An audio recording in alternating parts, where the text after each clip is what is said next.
Welcome back to Talking Shit, where we are talking all sorts of shit. Schitt's Creek, that is. Today, we are talking Season 3, Episode 5, Rooms by the Hour. And of course, I am joined by someone who just got a callback for The Crows Have Eyes 2. Stuart, how are you? I'm good. It's a sequel, so you know it was good the first time round, right? Yes, that's That exactly how sequels works. work. I love how they unabashedly were just like, this is the Birds. Like, this is a blatant ripoff of the Birds. I kind of like it. If you're gonna rip off a film, rip off a classic. Like, I kind of want to know what other classic films they have ripped off previously. Like, are they doing? Is it actually a sequel? Like, or is it just a sequel to The Birds? But they just renamed it to like. It sounds like it's a sequel to The Crows Have Eyes, which So The Crows Have Eyes was just an absolute ripoff. Exactly. And it also feels like they kind of smashed together The Birds and The Hills Have Eyes, right? Because that's a whole separate movie. Oh, yeah? Do you remember the movie The Hills? Have you seen it? No. I don't do spooky films. Like, the spookiest film I do is Hocus Pocus. Okay, well, that sets your bar very low. Mm-hmm. I will say that I have seen The Hills Have Eyes because I went through a phase when I was a teenager where like it was a cool thing to watch scary movies, like Saw, right? Like that was around the time that like Final Destination, Saw, all those movies were coming out. And I remember watching The Hills Have Eyes and I hated it. It is like, because they're like mutant people and it's awful. Like, why? Why did I do that to myself? I don't watch scary things anymore for the most part. Yeah. I don't know why people subject themselves to it. So, like, friend of the pod, Todd, loves some horror films. He's watched 69 horror movies 15 days into October. How does that math work? I mean, I did watch 3 seasons of The Leftovers in 3 days, so I can kind of understand how it works. You just have to have a lot of tolerance and a lot of energy drinks. Yeah. But I don't know why people subject themselves to, like, horror films like that. It just gives me so much anxiety. Although, saying that, Final Destination is one of the weird kind of like era of horror films that kind of fall into the Scream category for me, where it's more of a comedy than a horror. Like, I can tolerate those kind of ones. Yes, a slasher, I think, is like probably what you would classify, at least classify Scream as. And I love a slasher film because of exactly what you said. They're funny. And that's like the purpose, is it's how ridiculous it is. Final Destination is similar, but also has scarred me for life because, and I don't know if this happens in England, just, I don't know, the roads are small, but here we have those giant trucks that carry massive logs, like full on tree trunks. Never will I ever drive behind one because of Final Destination. So I did actually tail one of those trucks when we were driving to my friend's funeral. Oh my God. And so I remember just being there in the passenger seat and going, oh gosh, we're in a horror film right now. But because I talked about it, it didn't happen. That's how it works, right? If you acknowledge it, it doesn't happen. Yeah. And then you swiftly move out of that lane into a different one because, just veer off the road. Oh, see, I have only ever encountered them on like highways where there's multiple lanes. Oh, yeah. Never like on a one-way street or anything. Well, yeah, one-way street would be really bad because then you'd actually be stuck. Yeah. Anyway, I don't even know how we got, oh, right, The Crows Have Eyes too. That's where we started this whole podcast. We're here to talk about Rooms by the Hour. As always, don't forget to subscribe. Follow us on social media at Talkin' Shit. On YouTube, we are currently at 95 subscribers, Stuart. So we're getting closer to the 100 subscriber goal. So don't forget, go to YouTube, click that little subscribe button if you want to see us wear wigs, which who wouldn't? Everyone wants to. So make sure you do that. But let's talk through this episode. We're going to start off with a little recap, as always. Johnny tries to turn the motel's reputation around and ends up enhancing it in a way he didn't expect. He unknowingly rents rooms to some less than reputable guests and soon realizes the motel has become a hotspot for hourly visitors. How he didn't realize this, I guess we'll just put it down to his struggles with technology. Meanwhile, Moira gets her first acting gig offer in a while for The Crows Have Eyes 2. She immediately spreads the news across town, dropping out of an upcoming concert for the Jazzagals in the process. Things go awry, though, when the film expects Moira to pay for her own transportation, stay with a local Bosnian family during filming, all of the things that Moira is not willing to do. And meanwhile, Alexis has an enterprising idea to drive new business at the vet's office. She sets up a little bunny camera. It will help drive business. People love a little live camera, little bunnies, and it'll help bunnies get adopted. Win win. Unfortunately, Ted does not realize that hundreds of people are watching him when he returns from a run and undresses himself in front of said camera. But at least business is thriving, Stuart. Ted. I love Alexis going like, he looks really good though. Yeah. Really good.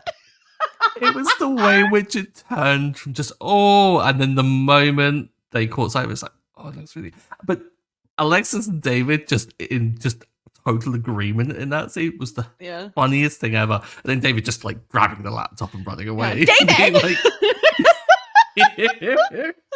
It's so funny. It's so ridiculous. I love that scene so much, especially there something I don't know that we mentioned this enough, how good Annie Murphy's physical comedy is. She always has just this physicality that is comical. Obviously, when she talks about the little bunnies and she puts her hands up, but also when she's talking to Ted the next day and she talks about his hip thrusting, the actual hip thrusting she's doing is so good. I love it so I love much. the way that he like kind of takes umbrage with her and she's like, and then she like stands up real straight, like all serious, like, yes, it was bad. Yeah, it was really bad. But yeah, I love this. First of all, I think this is incredibly intelligent by Alexis. This is like a really, really good idea beyond Ted getting naked in front of the camera, because they're trying to fight against this like hunky dude who has put out like an ad in the paper with him and a bunch of puppies shirtless. And Ted is like, how am I supposed to compete with this man? And Alexis knows what Ted has going on underneath the scrubs. And but instead of like, she does say he could exploit it, but he doesn't want to. So she says, well, bunny cam, this is brilliant, Stuart. Everyone loves an animal cam. Yeah, I mean, like, I kind of maybe take a little bit of offense to the whole thing of people who would be like kind of into this as being kind of lonely people, was it? Or that is much of a life or something. And I was like, but the cute little animals. Everyone just wants to have a look at the cute little animal occasionally. So it's a great idea.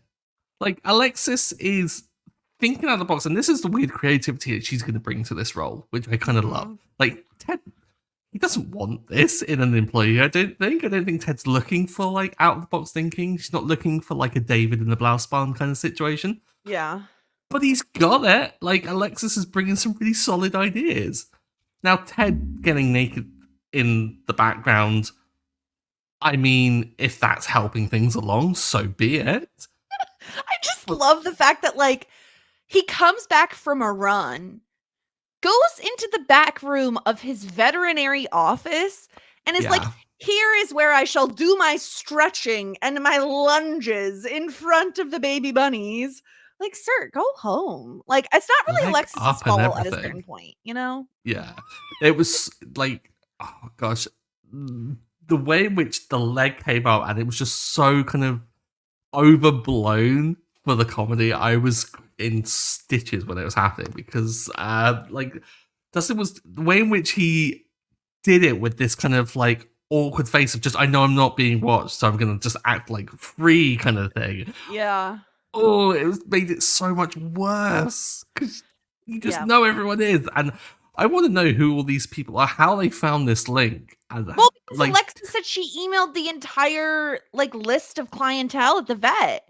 So all the clientele are being like, are they sharing it for the bunnies or are they sharing it for Ted? That's the key thing. Yeah. they must have been like, oh god, the hot vet's like getting his kit off, but like send it to everyone. That's exactly, I think, what happened, especially because this is a small town, so word spreads so quickly. My bigger question is, why Alexis doesn't immediately ring up the vet's office when this is happening. She knows the phone number. Like, she waits until the following morning to tell Ted all of this instead of just giving him a call. And I feel like it's because they wanted to watch Ted dance naked. It looks really good. I just love it. It looks really good, David. Yeah. She could have been a bit better for this, but I mean, the damage is done. Like, what's the worst that's going to happen? Like, they're going to get maybe some other angles of everything. You can't exactly put the cat in the bag. Like, it's out. So yeah, just embrace it and then just deal with it the next day, I guess. Yep. Plus, I mean, like, views are views. Business is up. There are people calling that don't even have pets that want to know if they should get a pet. Yeah. Oh my god. I love it. It's perfect. I love his. It's brilliant. I love his like jealousy over Dr. Miguel though. Like the whole animal comma lover. And he's like, that comma isn't even necessary, but he's ran the ad for 3 years. And it's like, I love that this has been just eating away at him from jealousy for so long that he gets so angry about it. Yeah. Well, especially because I think Ted feels very strongly that he shouldn't be exploiting those puppies. And he's like, if these bunnies even seem to feel a little exploited, we're shutting it down. Like, he's so pure that he doesn't like this like dirty politicking to get ahead. And then he's inadvertently a part of it. So I love it so much. I love the storyline. It's the best. There were just some incredible moments. I think this is one of the silliest scenes we've had for a long time in terms of like Ted. This playfulness between Alexis and Ted is exactly what I've wanted from this season ever since we had the whole like going to Mutt's place and having that dynamic with Tallahassee and Mutt, which awkward for that side of things. But Ted and Alexis together are just comedy gold. Yeah. And good old Theodore Mullins. I love him so much. It's perfect. Let's talk about Moira getting this gig. First of all, the cold open with was it Jennifer or Jennifer with the G? Stop it with that. Is it GIF? Is it GIF? Like, what is this energy? I'm sorry, if anyone is listening called Jennifer, please write in, because I doubt you exist. I'm sorry to like bring your existence into question, but who the hell is called Jennifer? Yeah, it feels like a new agey thing where it's like, oh, his name is Brayden, but it's spelt with 7 E's. Like it's one of those things. It's like, we want it to be unique. My name is Jennifer. I used to know someone, obviously growing up in the 90s with the name Jessica. There were a lot of Jessicas in my class. And one of them, she got under my skin because everyone knows the name Jess is spelled Jess. That's how it's done, okay? There was a girl who was like, my name's Jess, Jes. And I'm like, that is not how you spell Jess. Stop trying to be unique when you have the most basic name ever. Wow. Stop it. That's someone wanting to be at the top of an alphabetical list. Like, to be like, I'm number 1, Jess. It was the worst because they'd always call attendance in alphabetical order by last name. And there was one class I had that legitimately had 4 Jessicas in it. And every time it was like, Jessica, I'd be like, here, nope, not you, the other one. I had to wait all the way till the end. Sucker. Scarring. Yeah, but there are benefits to having a name lower down on the alphabetical list, is that you have just that smidge more time to get in before you're like officially late. I love that you think I would ever be late. True, yeah. We did just have a conversation before this about like peak anxiety. Yeah, probably best though.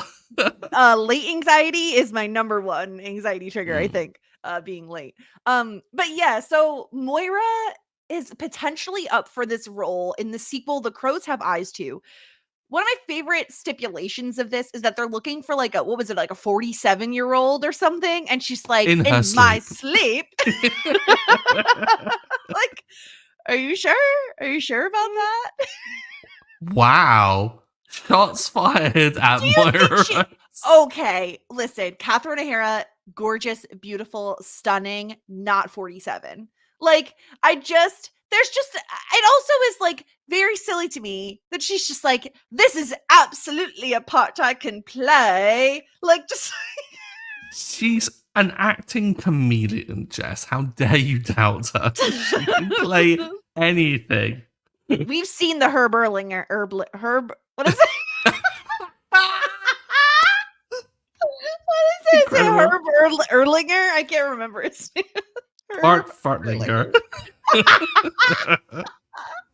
We've seen the commercial. We know. Mhm. But she Sadly, does the yes. thing. She does the thing that you should never do, which is before things are like, written down, solidified with a contract. She goes telling everybody, she's canceling things because she thinks she's going to be off in Bosnia. She's dropping out of Jazzagal concerts. Like, she had this duet she was supposed to be doing with Jocelyn. And it's just like, oh, why, Moira? Yeah. Don't count the chickens. Like, especially because someone that works in the industry, like I get Moira's confidence. But like, even with how she's saying it when she's telling others about it and canceling plans, she's like, oh yes, like if I get the role kind of thing.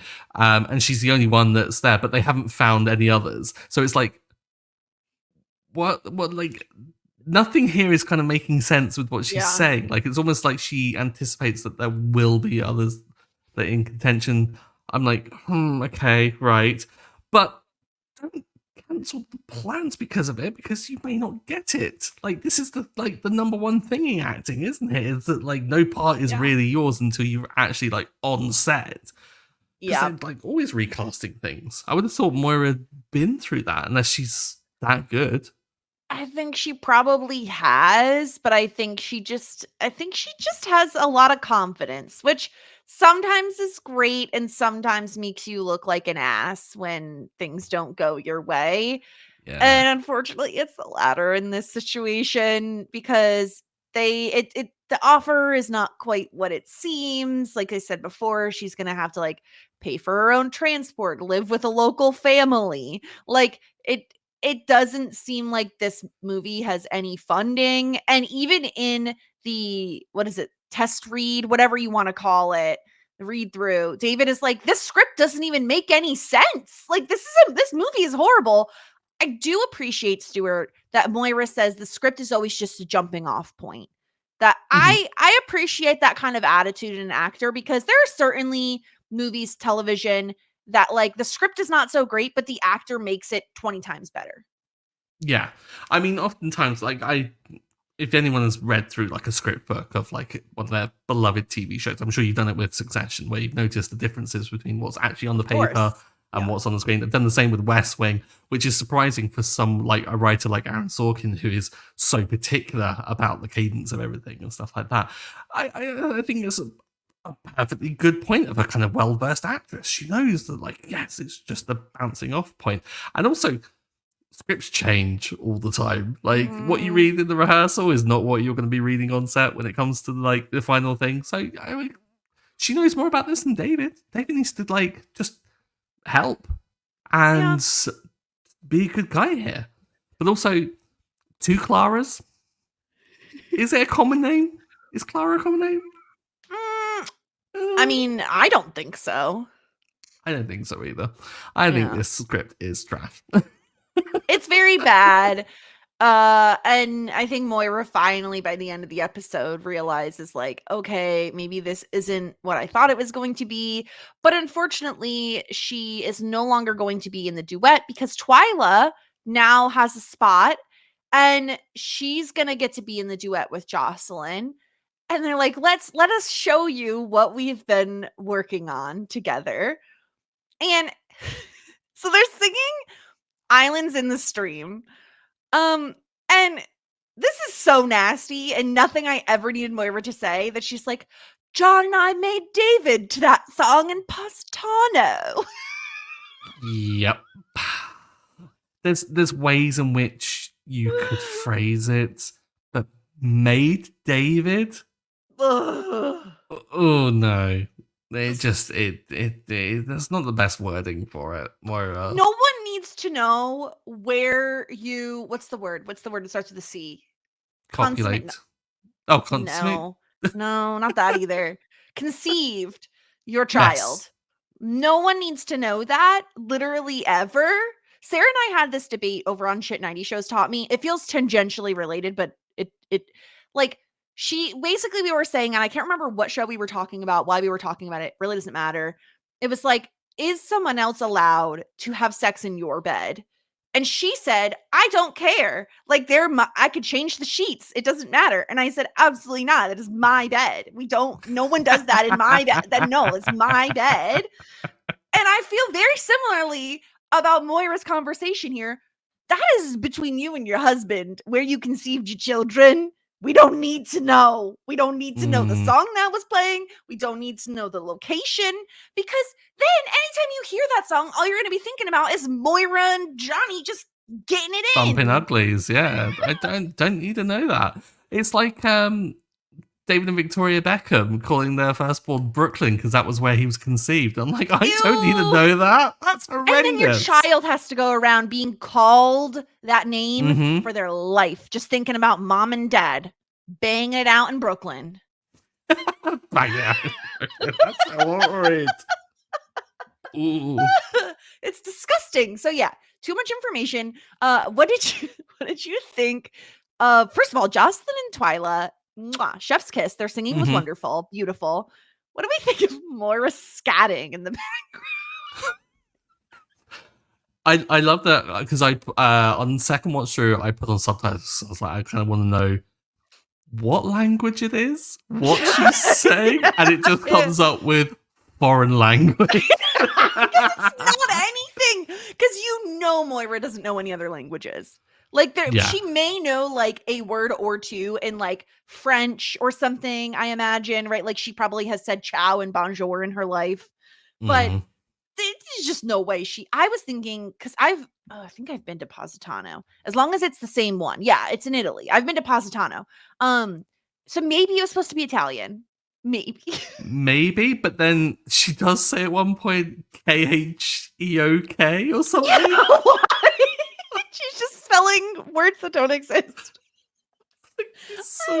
It's so mean as well, because like they're clearly like they're proud of what they're doing. They're doing a little swaying at Twyla's suggestion, which is lovely. Yeah. And she's there pulling focus as Moira does, because she has to be the star in any given situation. It's so weird. This is the second show that I've seen that has a duet of this song being covered and stuff. There's a UK show called Gavin and Stacey, and there's two characters, Uncle Bryn and Nessa, two very kind of different characters, and they sing together for like seemingly weddings, funerals, birthdays, duets and stuff. And like they're almost like famed for it. It's like it's always referenced in the show. But they also sing Islands in the Stream, all to a surprise birthday party for line dancing, and it's just so stupid. But I don't know why this song is always the pick of choice. Yeah. I'm not sure if it's like an easy go-to karaoke song that people do. I don't know, because I can't think of other shows that I've really... I mean, I know the song, like people generally just know the song, but I don't know. But I will say, this is far from the last major musical inspired moment on this show. Like, really? I can think of 3 other notable like music involved scenes that are like on the charts of like notable Schitt's Creek moments, as like a little teaser for you. I'm really excited for you to get to 2 of them specifically. Unfortunately, we have a ways to go for one of them, and not too far for another one. But it's like this show and music is just something to keep an eye out for. Obviously, with the Jazz Gals, makes sense. But yeah, Moira, I did like that she didn't push it, that once Twyla got the part, she, but I don't think the singing in the background was that great, Moira. No, it was egregious. How dare she? Johnny, here's the thing. Oh, buddy. I think I think here's where everything went wrong. I think when he tried to do the booking and he realized he couldn't work the computer to like Mhm. actually book this woman some rooms, I think he no longer was listening to anything she said and was full on like, what am I going to do? How am I going to book the rooms? I don't know how to work the computer. And he's like panicking. This, if I'm trying to give him an out, I feel like anxious brain took over and he just had tunnel vision and could not hear a word she was saying. But then again, later when Stevie brings it up, he also didn't put 200. How do you not know what rooms by the hour means? How do you not know? I I mean, I had the episode title like last week, and I immediately jumped to that conclusion. Yeah. So I don't know where Johnny isn't putting two and two together. I think you're being very generous with the whole kind of anxiety brain of having to deal with the computer and everything like that. We've seen Johnny use a laptop. Like he's formed lists, he's done presentations, he knows how to use one. Okay, but there's a system. I mean, there probably is some Is sort of there like check-in system on the computer. I don't know. at this motel? I'm surprised they weren't using paper to check in people. Precisely. I'm surprised they've got a system at all. I'm surprised they don't just say, "What key do you want?" Like, Yeah. just do a cash like exchange over. Yeah. I think that even if you are flustered by a computer, like Johnny's meant to be this high profiling former like CEO, you're telling me that Johnny's never been Yeah. flustered in the workplace and doesn't know how to like, vamp through something that he doesn't know. Yeah. I mean, Johnny just he really dropped the ball here. Um, He did. I'm glad he did because it's hilarious. And it's money for the motel. I mean, I guess not as much here's as the he could thing. have got.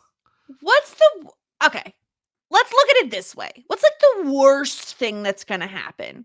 These people are renting out the rooms for like a few hours during the day.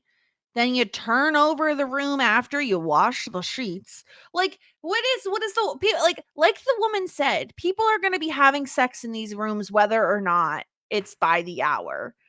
Like, sex work is work. Like, I just don't see it being the Hmm. worst thing ever. I think the worst thing about it is when Roland finds out because, like, then a rumor can get started, you know? Yeah, It's like a one off. At least you're getting money funneling into the motel. I don't think it's the worst thing to ever happen. not the worst. I guess. I mean, it can come with risks. I mean, to get serious, like people trafficking, which I don't think the show is gonna like True. approach weird kind of like True. topics like that. But really, I mean, what's the worst that can happen? You've maybe got to clean up a little better. You've just got to Yeah. take a black light to it and just Yeah. do a bit of scrubbing where you probably would hope not to want to scrub. Yeah. But I don't understand the whole reasoning for the discount because I mean maybe if he'd put two and two together he'd realize that and then would just be like, well, we're gonna have to clean it a bit more thoroughly, so no, Yeah.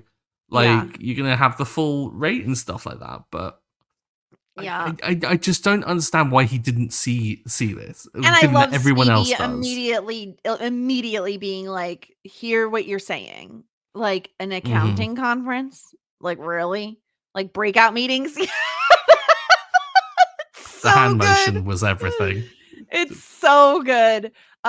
This is just the beginning of the, like, Stevie Johnny pairing, and I feel like you can already sense how much I love it. Like, it's so Hmm. funny. He is oblivious to certain things, like, and this is why they make a great pair because is business savvy. He knows the business side of things. She knows what it's like to work at a low budget motel and is like has a little bit more street smarts than he does.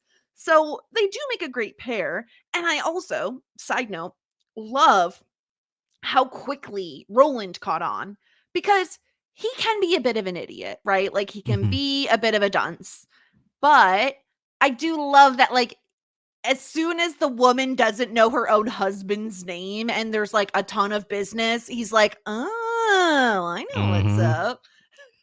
I was really worried when Roland turned up that he'd be like, "Oh, hey, Kitty," and like I'd be like, "No, Oh, Roland, no." yeah. I'm glad it didn't go to that point. I thought Roland could have been a lot worse in this scene than he was. I thought obviously as a council or a mayor, like he has certain kind of like a view on this that he wants them to have a decent enough reputation, so he doesn't really want to encourage it. But he could have been so much worse in this in terms of making it even more awkward than it had to be. Yeah. Even being horrible to Johnny worse than he was. I thought Roland was quite restrained, which was Yeah. surprising. Roland can be a good friend when he wants to be. He was trying to I- compliment Johnny. Like Johnny, he Yeah. was almost like Johnny was trying to get him away because of obviously he realized what was going on and everything. But Roland was there like, no, come on, let me pay you a compliment here. I know you're like, oh, our generation, like that, like mocking him that way. But he was trying to be nice to Johnny. Yeah. Yeah. No, he didn't rat him out in any way. Roland did Johnny a solid. But yeah, not a great look for Johnny. Not a great start to his partnership with Stevie. But now he knows. Now he knows we don't rent rooms by the hour.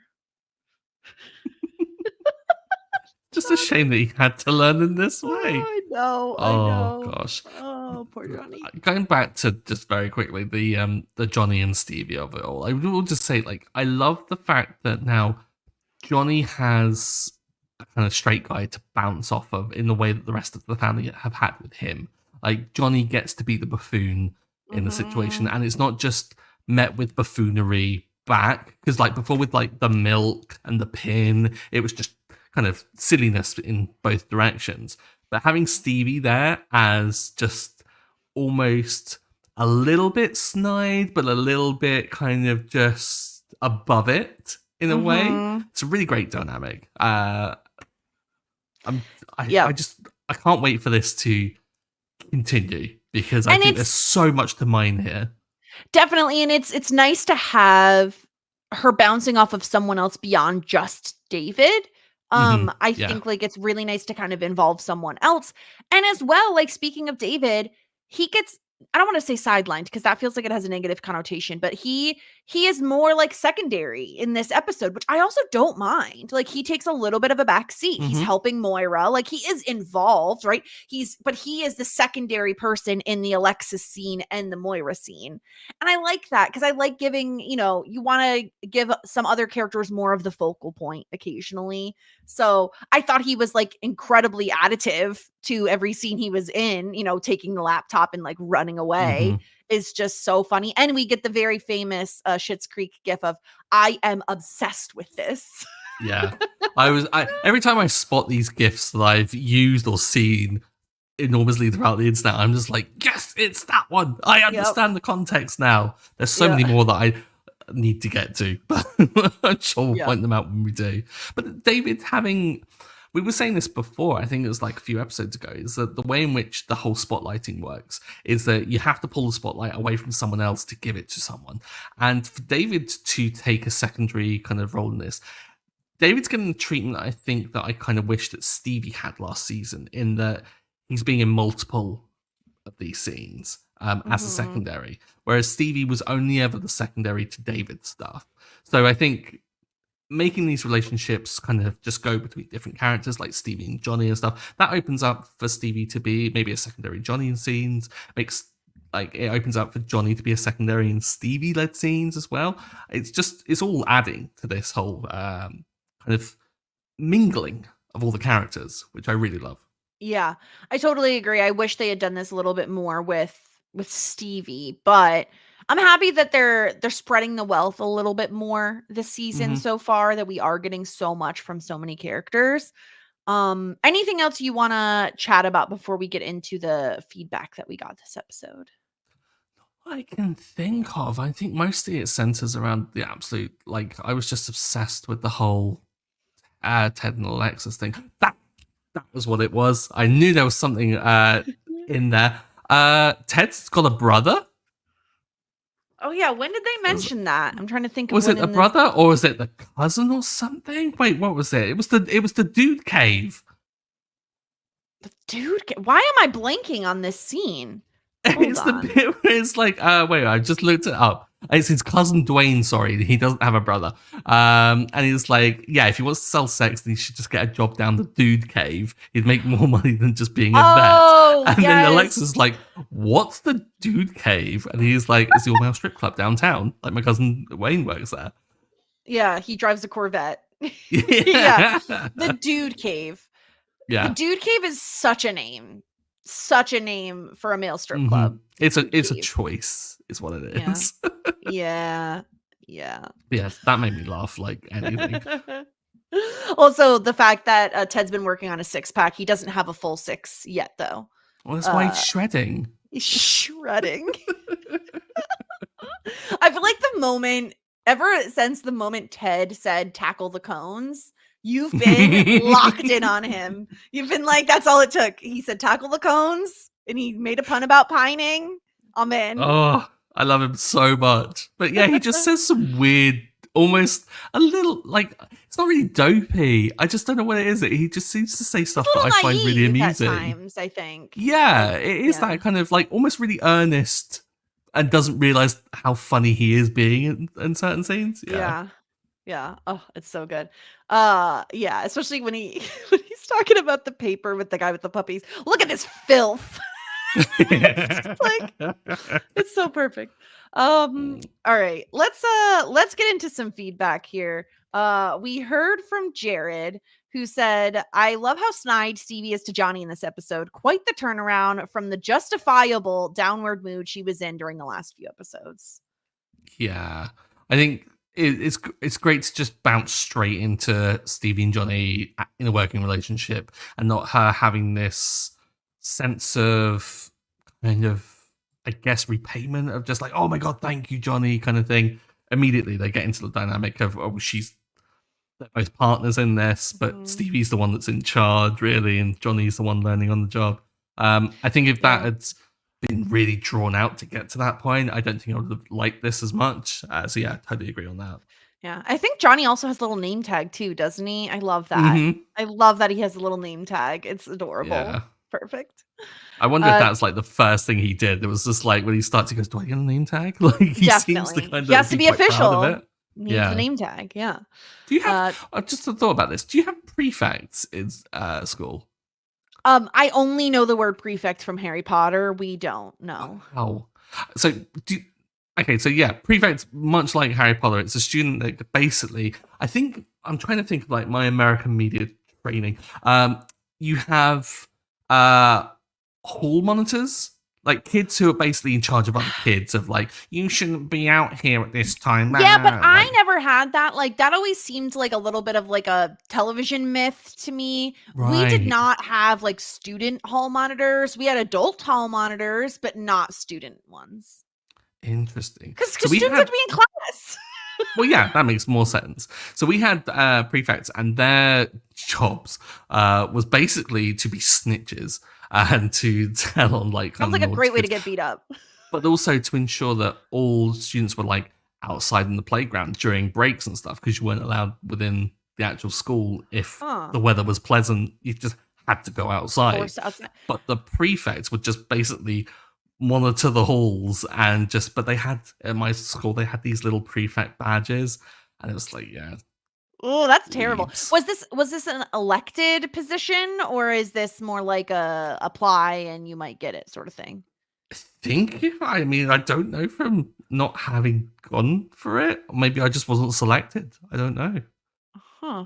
Maybe it's just interesting. No, I would say the closest approximation we had was like student council, right? Where you had like a student body president and all that. But like, they actually didn't have any power. Like, I truly don't even know what they did. Like, I don't know what their responsibilities were beyond it looks good on like a college application, I guess.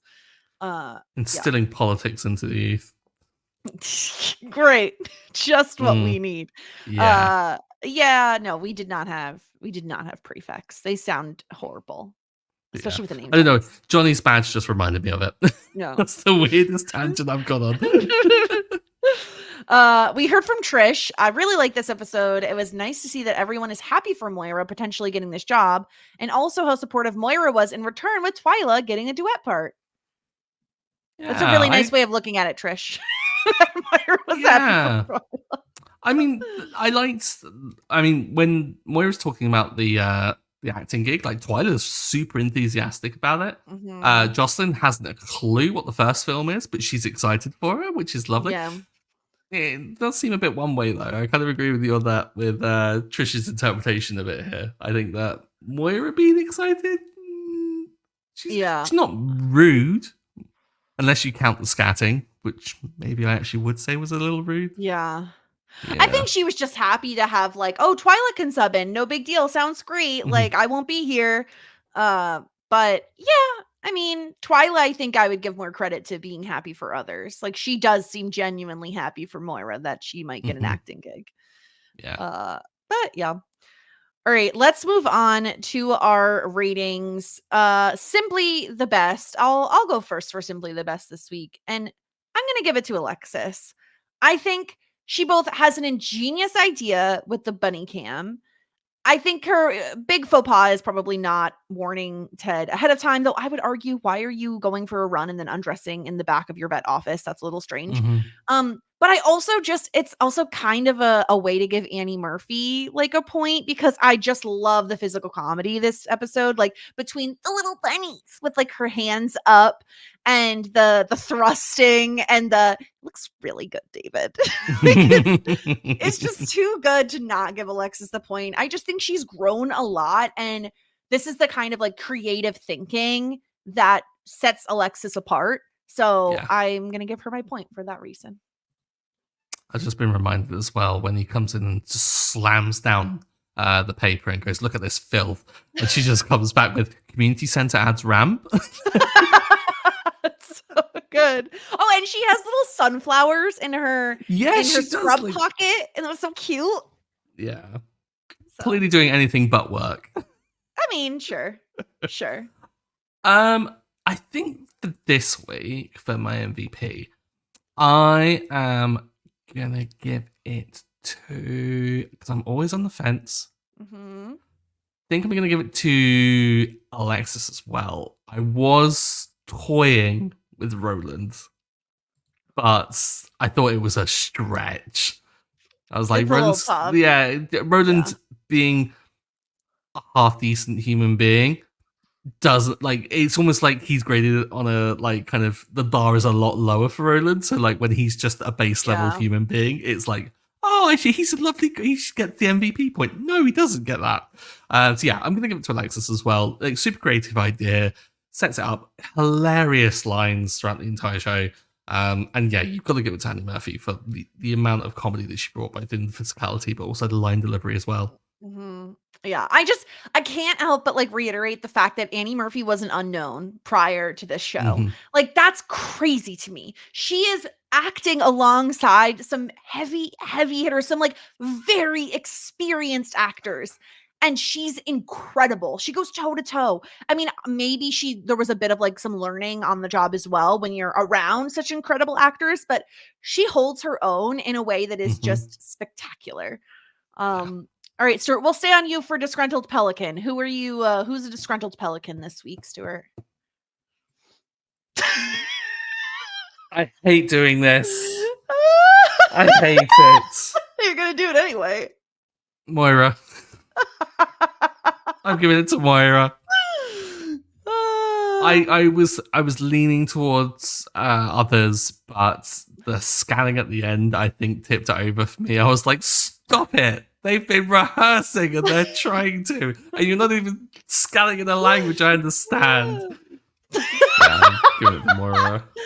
Yeah, listen, I was looking for any reason to give it to someone other than Johnny because at least he's bringing business in. You know, at least he's earning money for the motel. Whereas Moira's both not making money, blowing off a duet with someone before she even has the job, and then sings over top of them at the end. And I'm going to put this out there in case it ever does come up again for this show or pretty much any other show I'm on. If one character ever tells other characters where they conceived their child, they will automatically be an LVP for me. Okay? It's just not okay to do. It's not cool. All right? For that really common occurrence in comedy shows. It might happen. It might happen again. We don't know. I love it. So Moira is my LVP as well. It was just bad. Moira, it was bad. Okay? That's what you get for So what you sad. did. Yeah. But staying on Moira, she did wear a wig this week. So I came prepared with a photo. What do you think of Moira as, I don't even remember what her character's name was, Doctor something or other, right? She's wearing a lab coat. I want to say, oh no, what was it? I can't find it. No, this is the worst. It's such a science wig, Mrs. isn't it? Mandrake. No, Dr. Mandrake. That's what it is. Dr. Mandrake. Dr. Mandrake. Yeah. I love the fact that she's got a lab coat, like just ready to go with this wig, but it's such a science wig, isn't it? It's just like, well, I have to be intelligent, so therefore my hair is going to go darker. Not I was blonde just going to today. say it has to be brunette, and it has to be a little bit away from my face, but still look put together. And to match it with the loose tie to be somewhat officious as well. Yeah. Incredible. Yeah. Moira's outfits in this episode were top tier. We talk about the shoulders. The shoulders, and in that same outfit, I don't know that you noticed. I didn't take a screen grab, but the skunk shoes. Did you notice the skunk shoes? I did not notice the skunk shoes. So in that same scene with the outfit, it's like, I think it's in the cold open. When she walks in, you get this is why I love the show, because the tiny details in like the mind, like you barely even see them, but there's these shoes and they straight up look like skunks. It's crazy. Like, why is this a thing? Why do these shoes exist? Why is oh my Moira god, I just saw them. Yeah. Hold on. I'm pulling up. This like a furry little line over them. They are literal skunks. Yeah. What is going on with these outfits? And so, I love that we're 3 seasons in and she still hasn't exhausted her wardrobe. Look at them. Look at that. Oh, incredible. What are we doing? Pepe Le Pew who? Pepe Le Pew? Pepe Le Pew! Amazing. Oh, but yeah, and then obviously like the shoulder pads as well. Like this is all just, and then she had the size of those. She's in business mode now. I love this era. Yeah, she's absolutely business bitch. Like she's got like big shoulders. She's wearing like that's with cuffling. Like Moira is just a fashionista. She was also wearing a giant chain at some point during this episode, and it was like so like it looked really plasticky, so I didn't really want to shout it out for good things. It looked kind of bad, but otherwise impeccable. Yeah, and I think I can't remember if I told you this at any point yet, but oftentimes, so Dan Levy did a lot of the styling for Moira on the show. And obviously there were probably designers as well, but I remember specifically he had a hand in a lot of it. And they would often thrift for a lot of Moira's looks, which I love just from like an ecological standpoint, environmentally friendly sort of standpoint, and like reduce, recycle sort of thing. But also, I just love the idea that you could find some of these things in a thrift store. Yeah. I wonder if they're going to like old Hollywood estate sales, and that's what probably inspired that old episode. Yeah, it definitely could be. Oh god, I just love that. Not only like finding these gems of outfits, but they're all monochrome as well. Like it narrows down the field of what they need so much, but they're still pulling out absolute gems. I wonder if they would if they bought something and they're like, we'll just dye it black. Don't worry, it's fine. Possibly. Just dye it. We'll make it work. Yeah. But there are so many more things that like there's specifically one Moira outfit look, whatever you want to call it, that I like can't wait for you to see, but it's a really long time away. But Stop there's so many good ones. I know. I do it every time. There's so many good ones. Anyway, all right, that's enough of Wig Watch. Let's get on to tier ranking the episode here. Let me pull up our tier list. All right, we have Hot Shit, Full Bouquet, Love That Journey for Me, Ew, David, and Shit Out of Luck. Stuart, do you have any idea where this episode belongs? Thinking around the middle. I thought that this was a good episode, not a bad episode, and I think that's precisely what Love That Journey for me should be. I feel similarly. I'm just trying to figure out whether it's above or below the throuple. Because I love the Ted and Alexis stuff, The Johnny stuff is good, like average, I would say. The Rooms by the Hour part of it is average. And the Moira stuff is probably average as well for me. I think it's brought up a lot by the Ted and Alexis scenes and the like Ted and David, or excuse me, Alexis and David watching Ted on the laptop. And I'm trying to remember the thruple. I remember we marked it down heavily because of Jake and his attitude towards the end. Yeah, that's communicate, Jake. I'm still angry. Yeah. God damn it, Jake. What do you think? What do you above or below? I think above thruple. I think I certainly like there were. I think the Ted and Alexis stuff was like. I think if that had been in an episode with other scenes that were a lot stronger, I think it would be way, way, way higher.